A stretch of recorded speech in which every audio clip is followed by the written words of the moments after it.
आणि मुंबईमध्ये मनसेची ठाकरेंच्या शिवसेनेकडे स्वीकृत नगरसेवक पदाची मागणी केली आहे। ठाकरेंच्या शिवसेनेनं 3 पैकी 1 नगरसेवक मनसेचा द्यावा अशी मागणी आहे।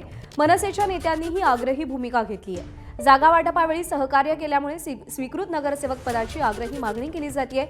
मनसेसाठी स्वीकृत नगरसेवकाची जागा सोडावी अशी मागणी केली जाते।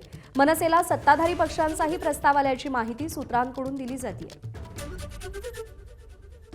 पुन्हा एकदा जाऊयात वेदांत नेब आपले प्रतिनिधी आपल्यासोबत आहेत। वेदांत, कशा पद्धतीने मनसे आता स्वीकृत नगरसेवक पदासाठी बार्गेनिंग करतेय आणि आजवरचा इतिहास पाहता उद्धव ठाकरेंकडून राजकारणातली ही लवचिकता दाखवली जाईल का आणि सत्ताधाऱ्यांकडून मनसेला नेमकी काय ऑफर आहे?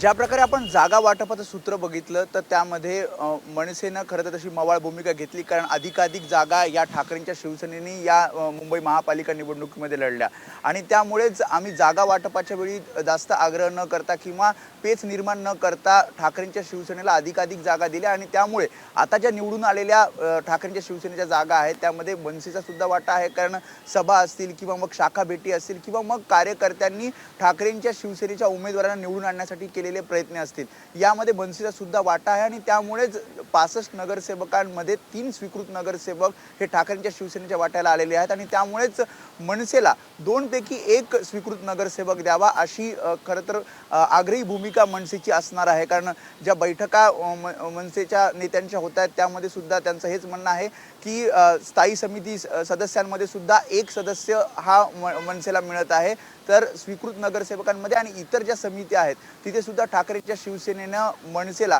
काही पदं द्यावीत। कारण आपण बघितलं तर एक 65च्या जवळपास 65 आणि 6 71चं संख्याबळ 2 पक्षांचं आहे आणि या सगळ्याचा विचार करता 2 पक्षांच्या नेत्यांमध्ये बैठका होतील आणि कोणत्या पदावर कोणत्या पक्षाचा नगरसेवक असेल त्यासोबत स्वीकृत नगरसेवकाबद्दल काय निर्णय घेतला जातो याकडे लक्ष असेल। मात्र जर ठाकरेंच्या शिवसेनेने ही मागणी किंवा हा जो आग्रह आहे तो जर मान्य केला नाही तर मनसे काही वेगळी वाट निवडणार का हे पाहावं लागेल। या सगळ्या घडामोडींकडे लक्ष असेल आणि याचे प्रत्येक अपडेट वेदांत जाणून घेत राहू। तुर्तास धन्यवाद दिलेल्या माहितीसाठी। एबीपी माझा, उघडा डोळे बघा नीट।